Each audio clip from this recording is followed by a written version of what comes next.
On behalf of Lucy and myself, I would like to thank all of you here to finally celebrate our special day.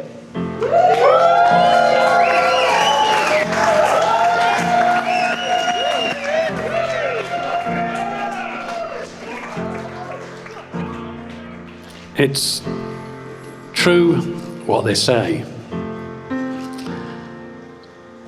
that you never really own your children. You just borrow them for a period in their lives.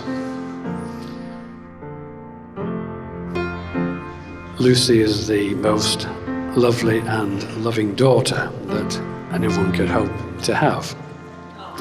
And I think Jill and I count ourselves as very fortunate to have not one but two lovely daughters.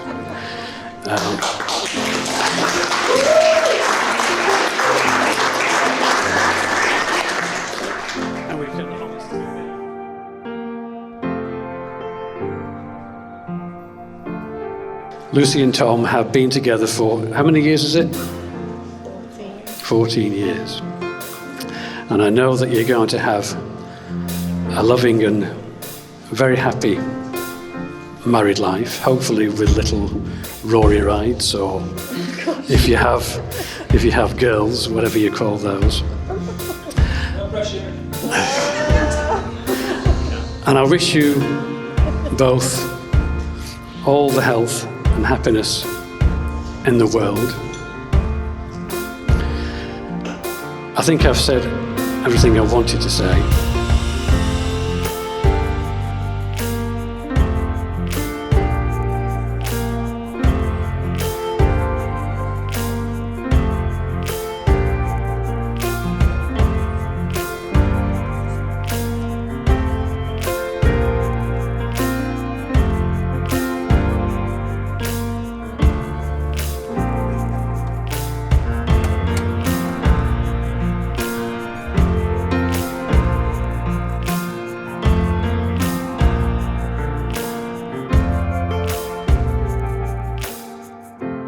Right, before I start my speech, firstly I'd like to say how lucky I am now to be able to call this beautiful woman here my wife.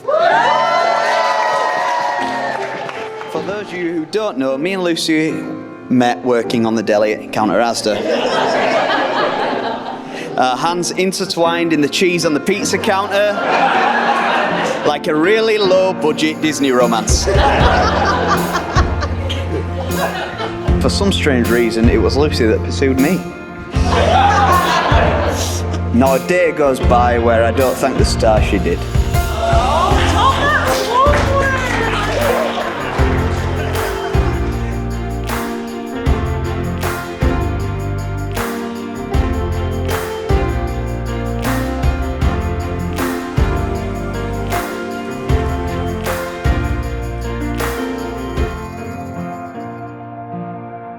Ladies and gentlemen, could all of you who are able, could you please stand for the bridal party?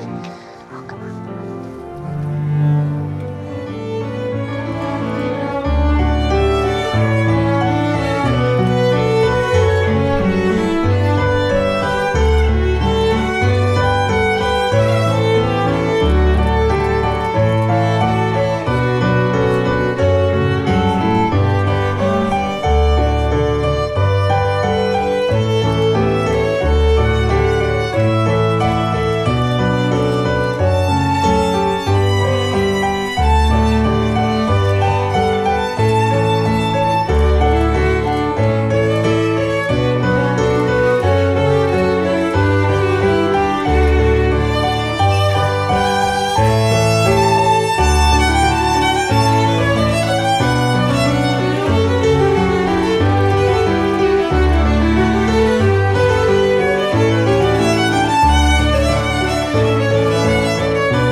We are here today to witness the joining in matrimony of Thomas James Wright and Lucy Victoria Fleming.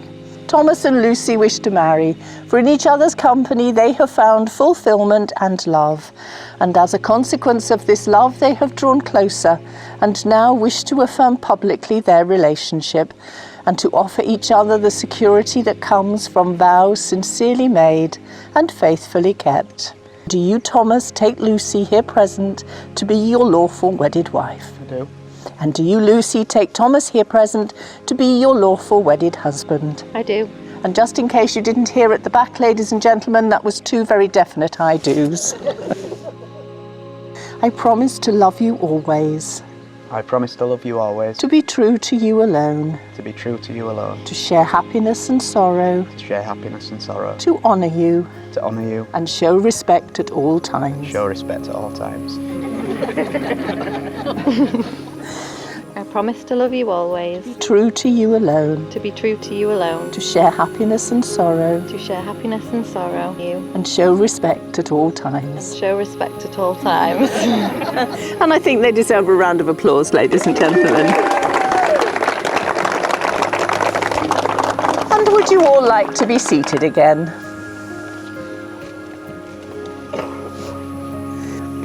And Thomas, if you can place it on the 3rd finger of her left hand, holding it halfway down, and repeat after me. Lucy, I give you this ring. Lucy, I give you this ring. As a symbol of my endless love for you. A symbol of my endless love for you. All that I am. All that I am. And all that I have. And all that I have. I bring to you. I bring to you. Holding it halfway down, and repeat after me. May this ring remind us. May this ring remind us. Of this moment. Of this moment. And the commitment I have made to you. And the commitment I have made to you. If you need to break his knuckle, it won't matter. It's not coming. They're firmly on, they're not coming off. The purpose of marriage is that you may always love, care for, and support each other through all the joys and sorrows of life, and that love may be fulfilled in a relationship of permanent and continuing commitment. We trust these things come true for you both. Thomas and Lucy, you have both made the declarations prescribed by law and have made a solemn and binding contract with each other in the presence of your witnesses, family and friends here this afternoon. May the happiness you have found together remain with you throughout a lifetime of love. It is now my very great privilege to say you are now lawfully married. Many congratulations, and Thomas, you may kiss your wife.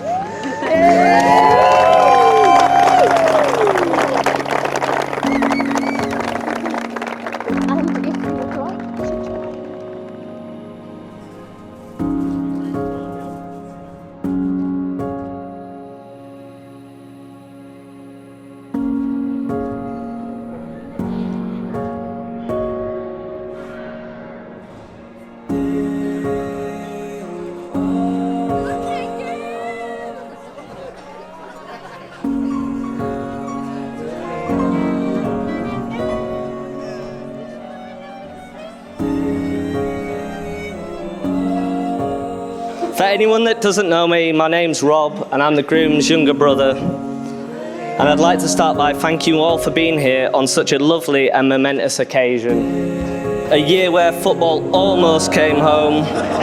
It's nice to finally celebrate something that I know will be long-lasting and meant to be the marriage of Tom and Lucy. And I'm not going to beat around the bush with this speech and just get straight to the point like you did when you stabbed me in the eye with a fountain pen or threw a dart in my leg. Tom's a true romantic. Growing up watching rom-coms with my mum and sister helped shape him into the true chivalrous charmer that he is today. He's loving and loyal and absolutely adores Lucy and their 2 cats. Tom's also really caring too, so much so that when he broke my nose, he made sure to break his own hand too.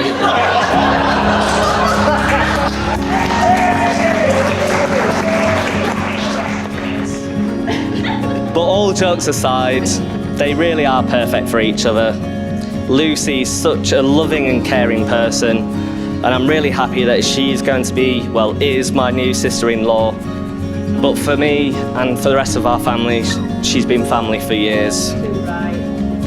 So I'd like everyone to join me in wishing them all of the happiness in the world and a long and loving marriage together. So can we all raise a glass to Mr. and Mrs. Wright, to the bride and groom. To the bride and groom.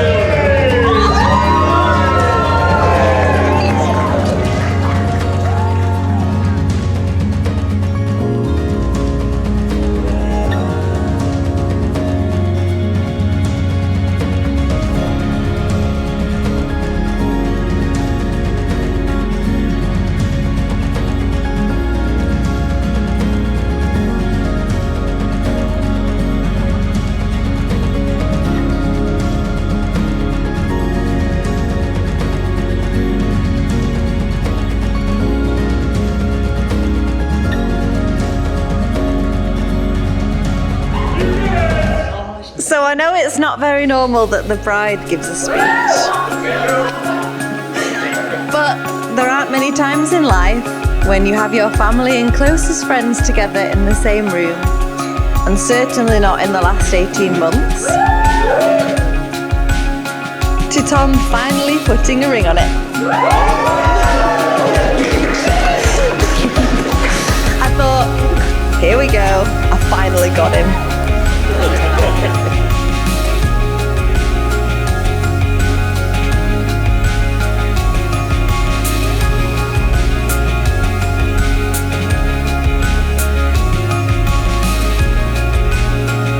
I then asked Peter for his daughter's hand in marriage, and of course by this time, if he'd have said no, he'd have been kicked out of the house and had to explain himself to Lucy in chess.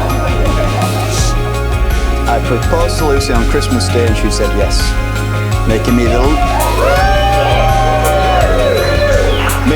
luckiest man in the world, and Lucy, Mrs. Wright. We made it, and I have finally got you, my Mr. Right.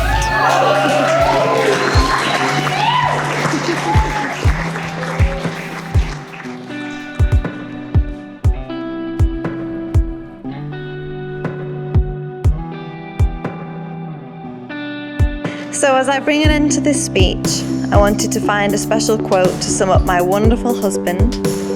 And the wonder of it all is that you just don't realise, oh gosh, I did so well, how much I love you.